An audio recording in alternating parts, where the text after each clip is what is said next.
فلا يتكلم أحد بموت رسول الله إلا ضربته. جئتك أؤمن بالله وبرسوله وبما شئت به فقد أعذرت إليكم وأعذرتموني.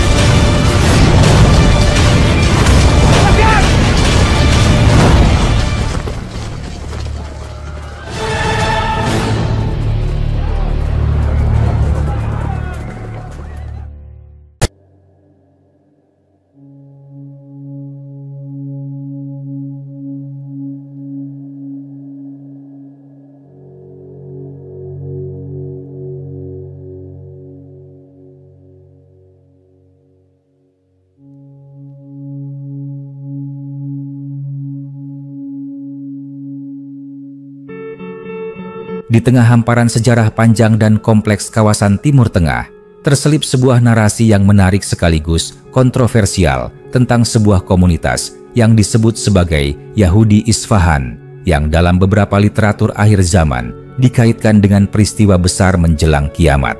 Isfahan, sebuah kota tua di Iran Tengah, telah lama dikenal sebagai pusat budaya, perdagangan, dan spiritualitas sejak zaman kuno. Namun, di balik keindahan arsitektur dan peradabannya yang megah, kota ini juga menyimpan kisah mengenai keberadaan komunitas Yahudi yang telah hidup di sana selama berabad-abad. Komunitas Yahudi di Isfahan merupakan bagian dari diaspora Yahudi yang menyebar ke berbagai wilayah sejak ribuan tahun lalu, terutama setelah peristiwa pengasingan bangsa Yahudi oleh kerajaan Babilonia. Di Iran, termasuk di Isfahan, orang-orang Yahudi telah tinggal dan berbaur dengan masyarakat lokal sejak zaman Kekaisaran Persia kuno. Mereka membentuk komunitas yang relatif mandiri, menjalankan ibadah mereka, memiliki sinagoga, serta mempertahankan tradisi dan kepercayaan mereka dalam bingkai hukum-hukum Islam yang berlaku di wilayah itu. Namun, dalam ranah eskatologi Islam, khususnya dalam hadis-hadis yang membahas tentang akhir zaman, muncul sebuah narasi yang menyebutkan bahwa di antara tentara yang akan mengikuti Dajjal, yaitu tokoh fitnah terbesar di akhir zaman, menurut kepercayaan Islam, terdapat 70.000 orang dari kalangan Yahudi Isfahan. Hadis ini yang diriwayatkan oleh beberapa perawi dalam kitab-kitab hadis menyebutkan bahwa mereka akan mengenakan pakaian khusus dan menjadi bagian dari pasukan pendukung Dajjal ketika ia muncul untuk menebar kekacauan dan menyesatkan umat manusia. Kutipan ini menimbulkan banyak perdebatan dan penafsiran di kalangan ulama, sejarawan, dan peminat kajian eskatologi. Sebagian memaknainya secara literal, melihat bahwa memang benar akan ada komunitas Yahudi dari Isfahan yang menjadi pengikut Dajjal secara fisik. Sementara yang lain menafsirkannya secara simbolik, bahwa Yahudi Isfahan bisa merujuk pada simbol kekuatan tertentu yang menyokong sistem Dajjal di akhir zaman, yang bukan semata-mata berdasarkan etnis atau wilayah geografis, tetapi lebih kepada ideologi dan persekutuan dengan kebatilan. Dari sisi sejarah, keberadaan Yahudi di Isfahan memang nyata dan terdokumentasi dengan baik. Bahkan hingga hari ini, meskipun jumlahnya semakin menurun akibat gelombang emigrasi ke wilayah-wilayah lain, seperti ke negara Israel atau negara-negara barat, sisa-sisa komunitas tersebut masih ada dan masih mempertahankan warisan budaya serta kepercayaannya. Mereka tinggal di lingkungan khusus yang dikenal sebagai Mahalehye Yahudiha atau kawasan Yahudi yang telah menjadi bagian integral dari struktur sosial kota Isfahan selama ratusan tahun.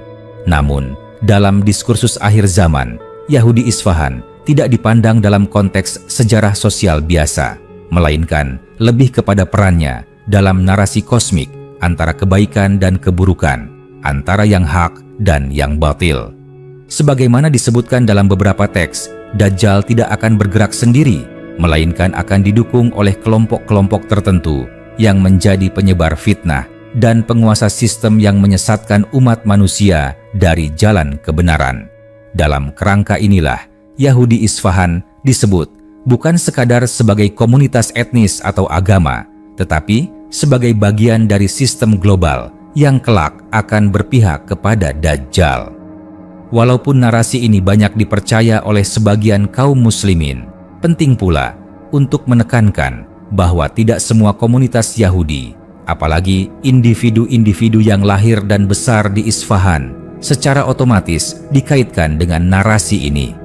Penafsiran terhadap hadis akhir zaman selalu menuntut kehati-hatian, kebijaksanaan, dan pemahaman kontekstual agar tidak menimbulkan fitnah baru atau memperkuat sentimen negatif terhadap kelompok-kelompok tertentu yang hidup damai dalam masyarakat. Kesimpulannya, Yahudi Isfahan adalah sebuah komunitas tua yang telah lama menghuni wilayah Persia dan menjadi bagian dari mozaik sejarah kawasan tersebut. Namun, dalam narasi akhir zaman Islam, komunitas ini disebut sebagai bagian dari pasukan Dajjal, yang tentu saja membuka ruang besar untuk penafsiran dan pemahaman lebih lanjut. Apakah penyebutan ini bersifat literal atau simbolik? Semuanya menjadi bahan kajian mendalam dalam khazanah ilmu akhir zaman yang kaya dan kompleks. Komunitas Yahudi di Isfahan bukanlah fenomena baru. Keberadaan mereka dapat ditelusuri sejak masa Kekaisaran Achaemenid Persia, terutama setelah penaklukan Babilonia oleh Cyrus Agung. Saat itu, banyak orang Yahudi yang dibebaskan dari pembuangan Babilonia dan diberi izin untuk kembali ke Yerusalem atau menetap di wilayah Persia. Sebagian dari mereka memilih tinggal di berbagai kota Persia, termasuk Isfahan. Kota ini kemudian menjadi salah satu pusat penting bagi komunitas Yahudi Persia.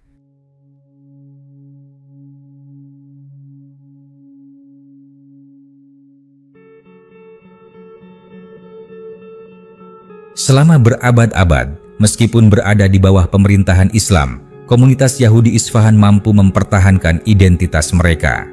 Mereka memiliki rumah ibadah sendiri, sekolah-sekolah agama, dan menjalankan kehidupan sehari-hari dengan relatif damai, meskipun terkadang menghadapi tekanan politik atau sosial. Pada masa dinasti Safawi, misalnya, terjadi beberapa gelombang pemaksaan konversi agama terhadap non-Muslim, termasuk Yahudi, yang menyebabkan banyak dari mereka berpindah atau menyembunyikan identitas mereka. Namun, secara umum, keberadaan mereka menjadi bukti nyata toleransi dan interaksi lintas agama yang telah berlangsung lama di wilayah tersebut.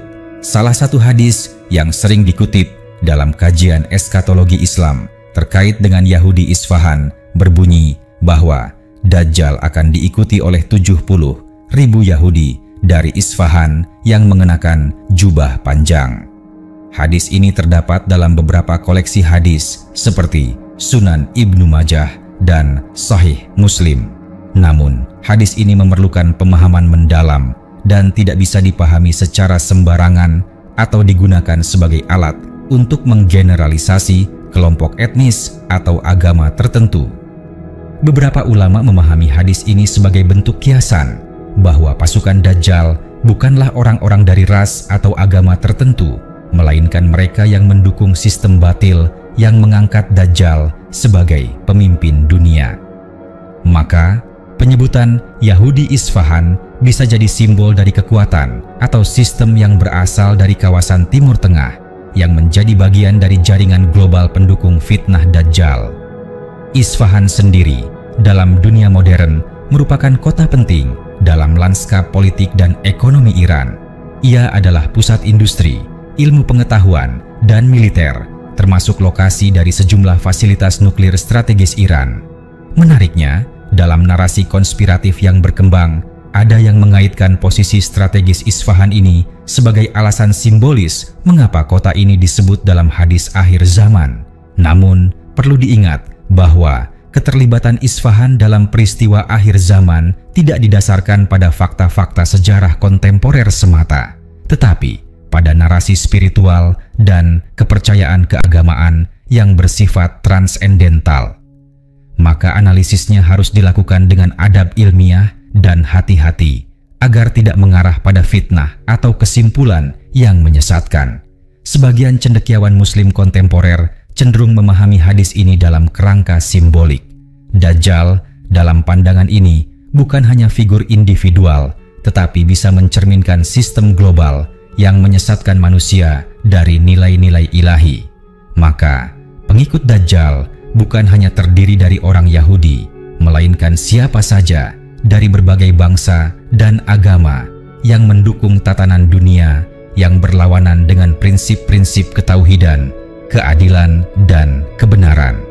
Dalam perspektif ini, 70.000 Yahudi dari Isfahan bisa jadi mewakili kekuatan ideologis, ekonomi, atau teknologi yang berasal dari suatu titik geografi yang memainkan peran besar dalam menopang sistem Dajjal. Pandangan seperti ini membuka ruang dialog antara nas-nas tekstual dalam Islam dengan realitas geopolitik dan sosial di era modern. Namun demikian, tetap ada tantangan untuk tidak menjadikan interpretasi seperti ini sebagai alat untuk menghakimi atau menyerang kelompok tertentu secara sempit. Inti dari narasi ini bukanlah untuk menyoroti satu komunitas atau tempat tertentu, melainkan untuk mengingatkan umat Islam tentang fitnah besar yang akan datang di akhir zaman. Dalam banyak hadis, Dajjal digambarkan sebagai ujian terbesar bagi umat manusia karena ia membawa ilusi yang sangat meyakinkan dan mengajak manusia untuk berpaling dari kebenaran. Maka, fokus utama dari narasi ini seharusnya tertuju pada peningkatan iman, kesadaran spiritual, dan persiapan mental untuk menghadapi godaan dunia yang semakin kompleks. Masyarakat Muslim didorong untuk memahami narasi akhir zaman dengan kacamata ilmu, bukan sekadar ketakutan atau sentimen. Tujuan dari pembahasan seperti ini adalah memperkuat keimanan, menumbuhkan kewaspadaan terhadap tipu daya zaman, dan membentuk karakter pribadi yang tangguh, jujur, serta berpegang teguh pada nilai-nilai kebenaran dalam menghadapi segala bentuk fitnah, baik yang bersifat nyata maupun tersembunyi. Yahudi Isfahan merupakan bagian dari sejarah panjang komunitas Yahudi di wilayah Persia.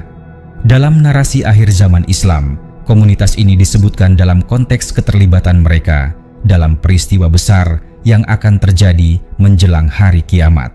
Namun, pemahaman terhadap teks-teks ini memerlukan kebijaksanaan, ilmu, dan kehati-hatian agar tidak menjatuhkan kesimpulan yang salah dan menimbulkan konflik baru. Yang paling penting adalah mengambil hikmah dari setiap narasi, memperkuat keimanan, serta mempersiapkan diri untuk menghadapi ujian besar yang mungkin hadir dalam bentuk yang tidak selalu mudah dikenali.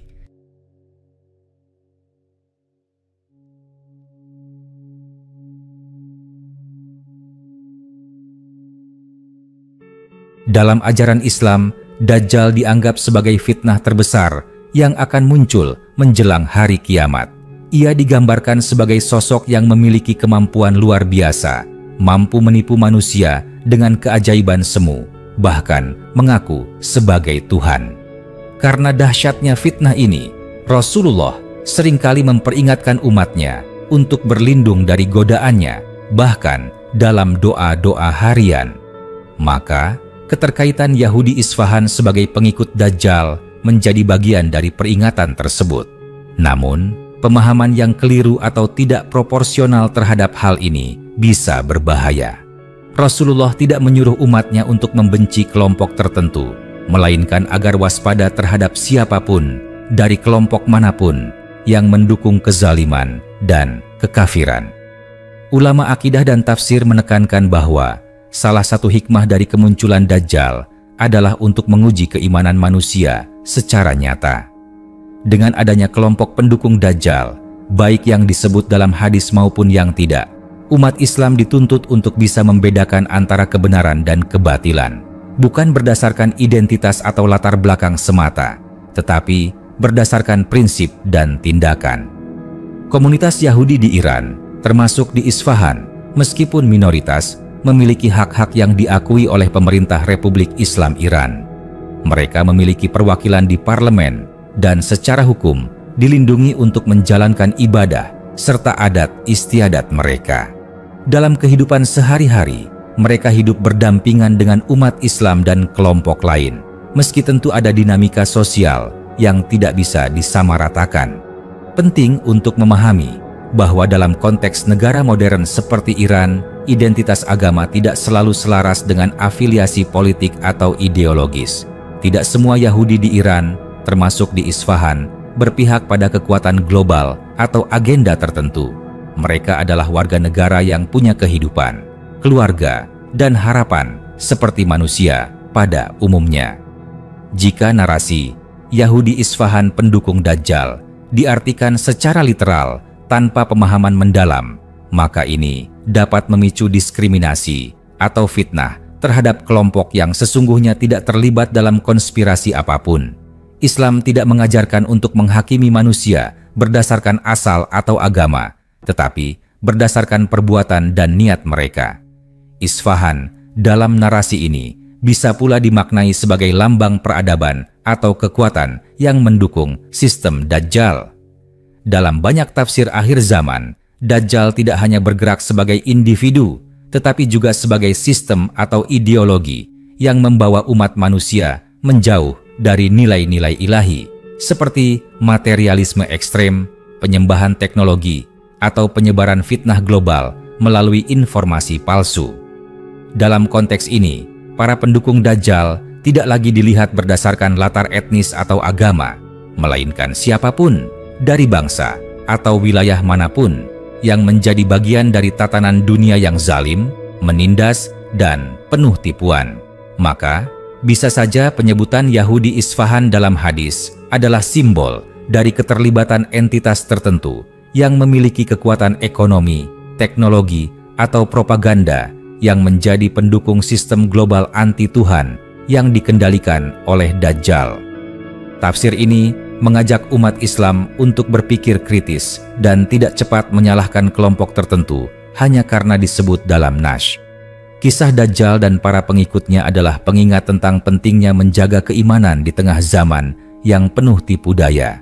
Namun, cara umat Islam merespons narasi tersebut akan sangat memengaruhi hubungan antarumat beragama di dunia modern. Jika umat Islam memahami narasi ini secara eksklusif dan emosional, maka bisa timbul prasangka terhadap komunitas Yahudi pada umumnya, termasuk yang tidak memiliki hubungan apapun dengan sistem Dajjal. Hal ini jelas bertentangan dengan prinsip keadilan dalam Islam yang mengharuskan umatnya untuk berlaku adil, bahkan terhadap musuh sekalipun. Sebaliknya, jika narasi ini dijadikan bahan tadabbur dan kontemplasi, maka ia akan membawa umat Islam pada pemahaman yang lebih matang, bahwa yang harus diwaspadai bukanlah suku, agama, atau kebangsaan seseorang, tetapi sistem dan ideologi yang bertentangan dengan nilai kebenaran, keadilan, dan ketauhidan. Dalam hadis-hadis Rasulullah, umat Islam dianjurkan untuk memperbanyak amal, memperkuat keimanan, dan memperdalam ilmu sebagai bentuk persiapan menghadapi akhir zaman. Salah satu doa yang diajarkan Rasulullah adalah memohon perlindungan dari fitnah Dajjal setelah setiap sholat. Hal ini menunjukkan betapa serius dan besarnya bahaya fitnah tersebut. Persiapan menghadapi Dajjal bukan dengan menuduh kelompok tertentu, tetapi dengan membentengi hati, memperkuat akhlak, dan membangun masyarakat Islam yang kuat dalam ilmu, ekonomi, dan spiritualitas. Ketika umat Islam kuat dalam semua aspek, maka mereka tidak mudah tertipu oleh janji-janji palsu atau sistem yang dikendalikan oleh kekuatan fitnah.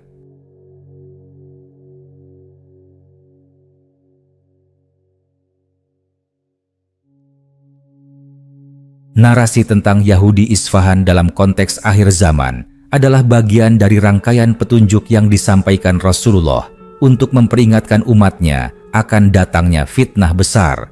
Namun, untuk memahaminya secara benar, diperlukan ilmu, kebijaksanaan, dan kehati-hatian agar tidak jatuh ke dalam jebakan menyalahkan kelompok tertentu tanpa dasar yang adil.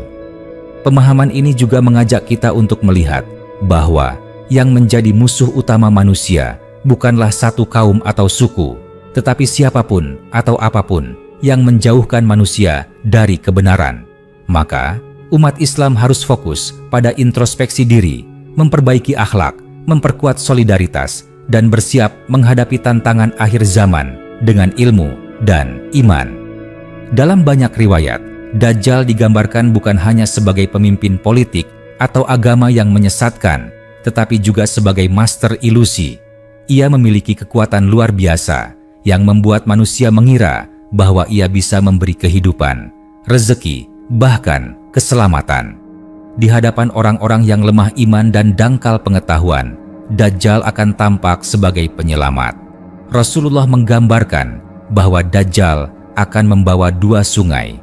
Yang satu tampak seperti air yang menyegarkan, sementara yang lain seperti api yang menyala. Namun sejatinya, air itu adalah api dan api itu adalah air. Ini adalah simbol dari tipu daya. Apa yang tampak baik bisa jadi justru membawa kehancuran. Dalam konteks modern, sebagian ulama melihat bahwa dunia hari ini dipenuhi oleh sistem global yang mengusung nilai-nilai duniawi secara ekstrem, materialisme, hedonisme, sekularisme, bahkan penyembahan terhadap teknologi dan kekuasaan. Inilah fitnah Dajjal dalam bentuk sistematis, bukan hanya individu, tetapi juga tatanan dunia yang memalingkan manusia dari ketundukan kepada Tuhan. Keterlibatan Yahudi Isfahan dalam pasukan Dajjal bisa dilihat sebagai simbol keterlibatan sebagian kelompok elit dunia, terlepas dari agama dan etnisnya, yang menjadi bagian dari penyebaran sistem tersebut.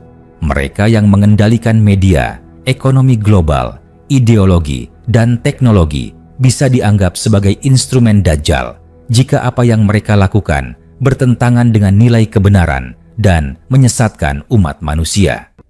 Rasulullah tidak sekadar menyampaikan peringatan tentang Dajjal, tetapi juga memberi arahan tentang bagaimana umat Islam bisa selamat dari fitnah tersebut. Ada beberapa langkah konkret yang menjadi bekal spiritual menghadapi akhir zaman. 1. Menjaga sholat dan ibadah. Rasulullah menekankan pentingnya menjaga 5 waktu sholat dan membaca surat Al-Kahfi setiap hari Jumat. Surat ini mengandung kisah-kisah tentang fitnah kekuasaan, kekayaan, ilmu, dan akidah yang semuanya relevan dalam menghadapi fitnah Dajjal. 2. Memperdalam ilmu dan kritis terhadap informasi. Dajjal menyesatkan dengan kebohongan yang tampak seperti kebenaran. Maka umat Islam harus melek ilmu, tidak mudah percaya pada segala informasi, dan mampu membedakan mana yang hak dan mana yang batil, termasuk dalam bidang politik, ekonomi, dan budaya. 3. Menjaga akidah dan tawakal. Dajjal akan menawarkan solusi duniawi, tetapi dengan syarat manusia harus kufur kepada Allah. Maka benteng paling utama adalah akidah yang kuat dan keyakinan penuh bahwa hanya Allah yang memberi rezeki, perlindungan, dan keselamatan. 4. Bersatu dalam ukhuwah Islamiyah. Salah satu taktik Dajjal adalah memecah umat Islam agar mudah dikendalikan.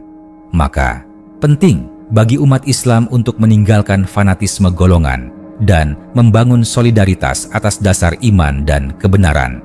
Kota Isfahan secara historis dan geopolitik memiliki keunikan tersendiri. Letaknya yang strategis, sejarah keagamaan yang kaya, serta perannya dalam berbagai peristiwa penting di Iran menjadikan kota ini lebih dari sekadar latar geografis. Ia bisa dimaknai sebagai titik persinggungan peradaban lama dengan tantangan modern. Komunitas Yahudi di Isfahan, seperti telah dijelaskan sebelumnya, memiliki sejarah panjang yang penuh warna. Mereka adalah bagian dari realitas sosial yang hidup berdampingan dengan komunitas Muslim.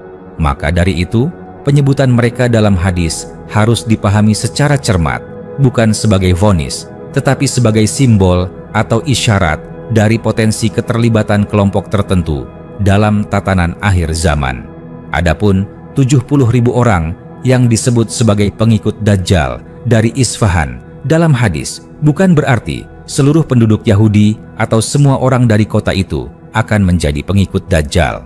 Ini adalah angka simbolik yang menggambarkan jumlah besar dan kekuatan dukungan yang akan diterima Dajjal dari kalangan tertentu. Salah satu jebakan besar dari memahami hadis-hadis akhir zaman secara dangkal adalah munculnya generalisasi, stereotip, dan bahkan kebencian terhadap kelompok tertentu. Padahal, Rasulullah tidak pernah mengajarkan permusuhan tanpa sebab yang adil. Bahkan terhadap orang-orang kafir sekalipun, Islam membolehkan hubungan sosial dan ekonomi selama tidak melanggar batas-batas syariat.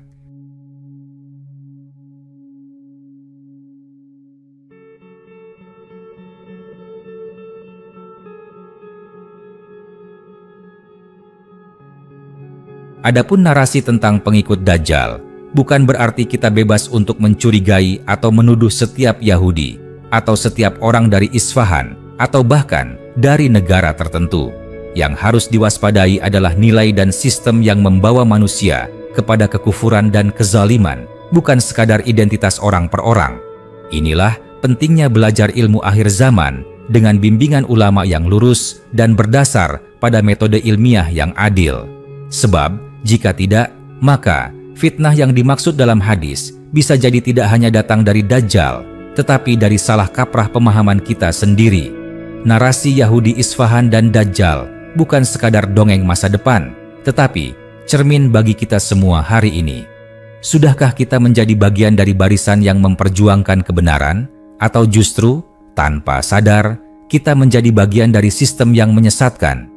Mungkin kita bukan berasal dari Isfahan, bukan pula keturunan Yahudi, tetapi jika kita mencintai dunia melebihi kebenaran, mengagungkan kekuatan materi lebih dari iman, dan membenarkan kebatilan demi keuntungan pribadi, maka kita sedang membuka pintu untuk fitnah Dajjal. Sebaliknya, siapapun yang menjaga imannya, jujur dalam ucapan, adil dalam perlakuan, dan setia kepada nilai-nilai tauhid, dialah yang akan dilindungi Allah dari fitnah terbesar di akhir zaman. Fitnah Dajjal bukanlah sesuatu yang datang tiba-tiba. Dalam banyak penjelasan ulama, Dajjal hanya akan muncul secara fisik setelah fitnahnya terlebih dahulu menyebar dalam bentuk ideologi, pola pikir, gaya hidup, dan sistem. Inilah yang menjadikan ia sangat berbahaya, karena sebelum ia datang dengan mata satu dan kemampuan mengelabui, dunia sudah lebih dahulu dipenuhi oleh roh Dajjal. Roh Dajjal ini mencakup berbagai aspek, pemujaan terhadap materi, kekayaan dianggap segalanya, jabatan, kekuasaan, dan prestis duniawi dijadikan tolak ukur nilai seseorang, bahkan lebih dari akhlaknya. Ketundukan pada sistem yang bertentangan dengan agama, sistem hukum, pendidikan, ekonomi, bahkan keluarga, semuanya diarahkan untuk menjauhkan manusia dari nilai-nilai tauhid. Banyak orang secara sadar maupun tidak hidup dalam sistem yang secara prinsip bertentangan dengan ajaran wahyu. Kebebasan yang tidak terbatas. Manusia merasa bebas melakukan apapun tanpa batas moral dan agama. Hak asasi diinterpretasikan sebagai pembebasan total dari tanggung jawab kepada Tuhan. Jika umat Islam tidak waspada, mereka bisa menjadi bagian dari sistem ini, bukan karena mereka berasal dari Isfahan, Yahudi, atau kafir, tetapi karena jiwa mereka sudah tertunduk kepada nilai-nilai Dajjal. Maka ketika hadis menyebutkan bahwa Dajjal akan diikuti oleh 70.000 Yahudi dari Isfahan, hal itu seharusnya bukan hanya dibaca sebagai fakta geografis, tetapi juga sebagai peringatan terhadap kita semua. Isfahan bisa menjadi simbol dari pusat kekuasaan atau peradaban yang akan mendukung sistem Dajjal. Wilayah strategis dalam politik dunia yang mungkin memiliki peran besar dalam menyebarkan nilai-nilai anti-tauhid. Komunitas elit yang memiliki akses terhadap kekuatan global, baik ekonomi, teknologi, maupun ideologi. Penting untuk diingat, dalam Islam, tidak semua orang Yahudi dipandang buruk. Al-Quran sendiri menyebut bahwa di antara mereka ada yang lurus, yang beriman, dan yang menjalankan perintah Tuhan. Maka, menyamaratakan seluruh komunitas Yahudi sebagai pengikut Dajjal adalah kesalahan fatal yang bertentangan dengan prinsip keadilan dalam Islam. Yang dimaksud adalah sekelompok elit yang kebetulan berasal dari Isfahan, yang menjadi bagian dari struktur kebatilan yang akan mendukung gerakan Dajjal secara aktif. Pertanyaan yang perlu direnungkan oleh setiap Muslim, mengapa Dajjal mendapatkan dukungan yang begitu besar? Jawabannya bisa ditelusuri dari realitas sifat manusia di akhir zaman. Dalam banyak riwayat, Rasulullah menyampaikan bahwa iman di akhir zaman akan menjadi seperti bara api yang sulit digenggam. Banyak orang akan menjual agamanya demi dunia. Bahkan orang yang pagi beriman bisa sore menjadi kafir karena terpikat oleh dunia. Dajjal datang menawarkan semua hal yang diidam-idamkan manusia. Makanan, kekuasaan, pengakuan, keamanan, bahkan ilusi keabadian. Bagi mereka yang jiwanya kosong dari zikir dan ketaatan, semua ini tampak sebagai penyelamat. Maka, yang menjadi pengikut Dajjal bukan hanya orang Yahudi atau dari Isfahan. Mereka bisa berasal dari berbagai bangsa, suku, bahkan mungkin dari kalangan umat Islam sendiri yang lemah imannya dan tergoda oleh tipu daya dunia.